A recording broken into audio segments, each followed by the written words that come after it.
Հարգելի հայրենակիցներ, պատահական չէ, որ այս ընտրությունների տարում իշխանությունը պետք է գործադրի իր ողջ գործիքակազմը, որպեսզի շարունակի մեղադրել նախկիններին, իսկ իրենք իբրև մաքուր ձեռքերով իշխանություն ոչ մի բանի մասին տեղեկություն չունեն եւ ապշահար լսում են ու սկսում են դատապարտել նախկինների կատարած հանցագործությունները։ Մի իշխանություն, որ արդեն 8 տարի է իշխանության է, մի իշխանություն, որը այս 8 տարիների ընթացքում որևէ ազգային պետական մակարդակով դրական շոշափելի արդյունք ցույց չի տվել, բայց տեմպով հետևողականորեն փորձում է նախկիններին վերագրել դարի հանցագործությունները եւ ոչ ավել ոչ պակաս օգտագործվում են բառապաշարներ, իմ կարծիքով նույնիսկ դաստիարակությունից էլ դուրս բառապաշարներ, որոնք ուղղակի անթույլատրելի են, հատկապես այս ամբիոնից, երբ որ հնչեցվում են։ Էլ գող,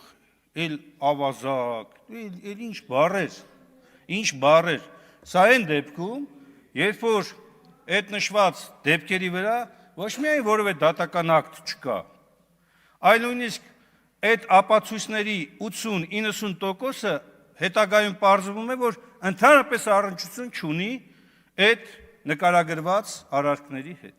Բայց կարևորը դա չի, կարևորը այս պահին հնչեցնել անուն։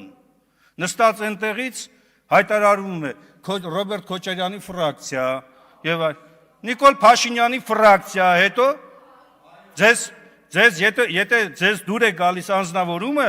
ֆրակցիայի, դա նշանակում է դուք առհամարում եք նաև ընտրողներին։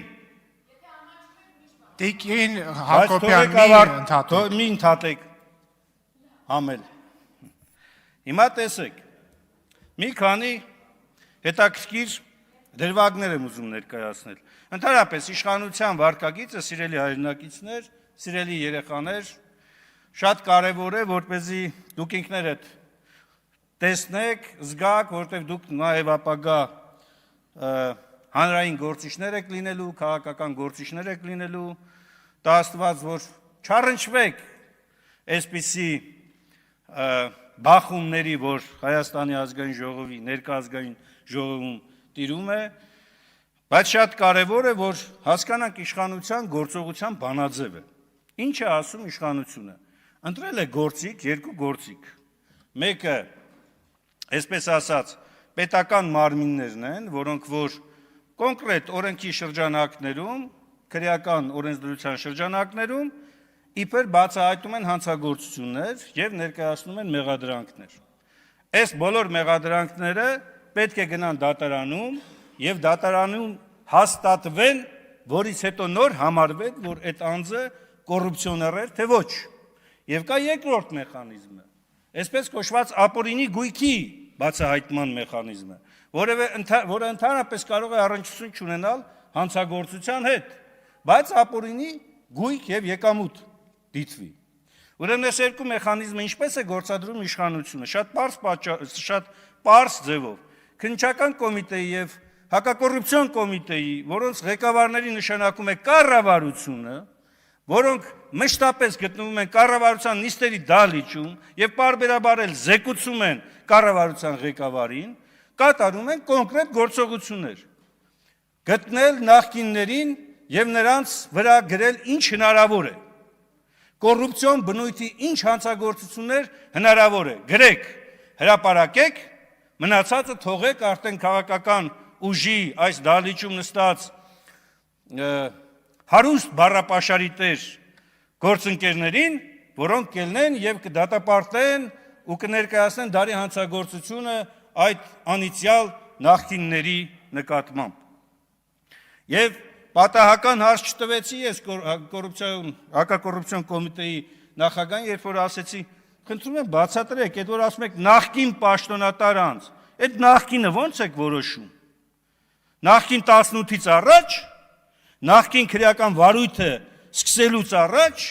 մեղադրանքը առաջադրելուց առաջ, դատարան ուղարկելուց առաջ ով են այդ նախկինները։ Մի հատ նկարագրեք, մի հատ մեթոդաբանություն գրեք։ Ասեք այս սրանք են։ Կարակ չգրեք։ Կարող եք ասել, որ բոլոր նրանք, ովքեր որ ԿՊ-ական չեն։ Հարց չկա, դա էլ է բացատրություն։ Բայց ասեք։ Բայց չէ, այտենց որ լինի, մի վարքյան, եթե այտենց լինի, այսինքն այս հաղորդումը ներկայացնելու պահին, ուրեմն բոլորն են նախկին։ Չի կարող այդպես լինել, որ ասում ես 800 էսկան քրեական վարույթ, էսկան անձի նկատմամբ, այդ թվում նախկին պաշտոնյաների։ Եթե այս պահին է ներկայացնում, բոլոր նախկին են, որտեղ կոռուպցիոն հանցագործությունների մասով չի կարող անձին մեղադրանք ներկայացվի, այդ անձը շարունակի պաշտոնավարել, մինչև դատական ակտի ուժի մեջ մտնելը։ Առնվազն կասեցվի նրա լիազորությունը։ Բայց այս մեթոդաբանությունը ոչ մի նշանակություն չունի եւ երկրորդ դրվագը, երկրորդ մեխանիզմը արդեն, որը ամենափայլուն մեխանիզմն է, որ գործադրում է այս իշխանությունը, ապօրինի գույքի կամ եկամուտների, այսպես ասած, բացահայտման մեխանիզմ։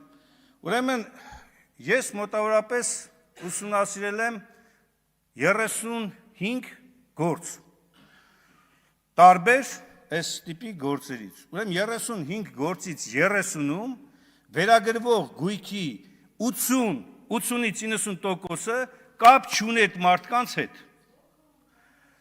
Եկամուտները որպես կանոն այնքան մեծ եկամուտներ են ներկայացնում, որոնք կապ չունեն այդ մարդկանց հետ, համենայն դեպս փաստարկներով, որ ներկայացվում են, կապ չունեն այդ մարդկանց հետ։ Ինչպես է շարժվում դատախազությունը այ կոնկրետ ապօրինի գույքի մասով։ Եվ ապշահարմի նայեք, մեծամասնության հարգելի գործընկերներ, որովհետև այդ ուխտը ձեր դռանն էլ, ինչպես ասում են, չոքելու։ Ինչ է ասում դատախազությունը։ Ասում է, քանի որ 90-ական թվականների համար իմ համար պարզ չի, թե քո եկամուտը որտեղից է, հետևաբար այդ եկամուտը ապօրինի է։ Եթե դու օրինակ 5000 դրամի եկամուտ ցույց չես տվել, թե աղբյուրը որտեղից է 90-ականներին, դա ոչ միայն ապօրինի է, այլ դրա հետագայում ստեղծված ամբողջ եկամուտը նույնպես ապօրինի է։ Եթե ուշադիր նայեք այդ գործերի մեջ, այնքան շատ են copy-paste արված դրվագները, որ չեն խուսափել, անգամ երկու տարբեր գործ վերցնում ես իրար հետ, մեկի գործի մեջ գրված է այն մյուսի գործի անունը։ Այսինքն այդքան անփույթ են վարվում։ Եվ այս անփութությունը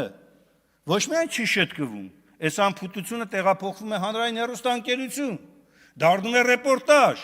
մի հսկայական թիմ աշխատում է եւ ներկայացնում է դարի կոռուպցիոներներին, դարի հանցագործներին։ Ու դրանց հետո շատ ավելի հեշտ է դառնում այս ամբիոնից մեր կապարանոց հայտարարություններով հանդես գալը։ Բացահայտվել է այսքան ապօրինի եկամուտ, բացահայտվել է այսքան հանցագործություններ,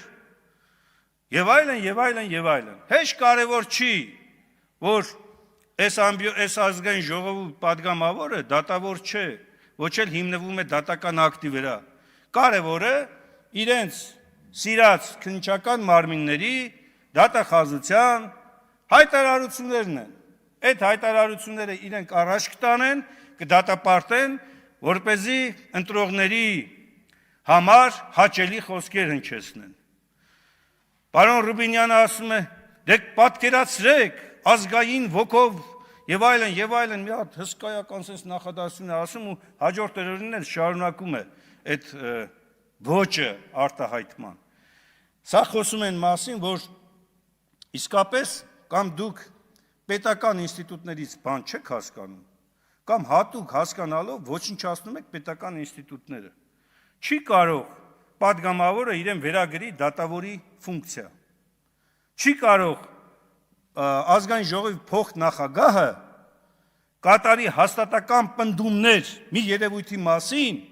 որը որ դեռ պետք է անցնի դատական գործընթաց, պետք է հաստատվի։ Չի կարող ազգային ժողովի падգամավորը այս ամբիոնից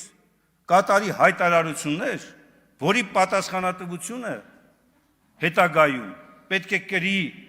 եթե չի գիտակցում, որ պիտի կրի, Առավել եւս ինքը պիտի падգամավոր չլինի։ Հակառակ դեպքում, գիտեք, այնքան բաներ կարելի է ելնել այս ամբիոնից եւ ասել։ Բայց հասկացեք, հասարակությունն է լսում ձեզ։ Դուք հասարակության ներկայացուցիչներն եք, ոչ թե ներ։ Պարոն Մինասյան, ավարտեք։ Իդեպ իմ անունը նշեցիք, ես ոչ մի հաստատական բնդում չեմ կատարել, ես ընդհանրապես հղում եմ արել դատախազության պահանջին, ես չեմ ասել, ես որևէ դատավճիռ չեմ կայացրել։ Համեցեք, պարոն Եղոյան։ Իդեպ խոսելով դատավճռի մասին, դուք խոստացել էիք դատապարտել Չարչյանի ոնց ասում ենք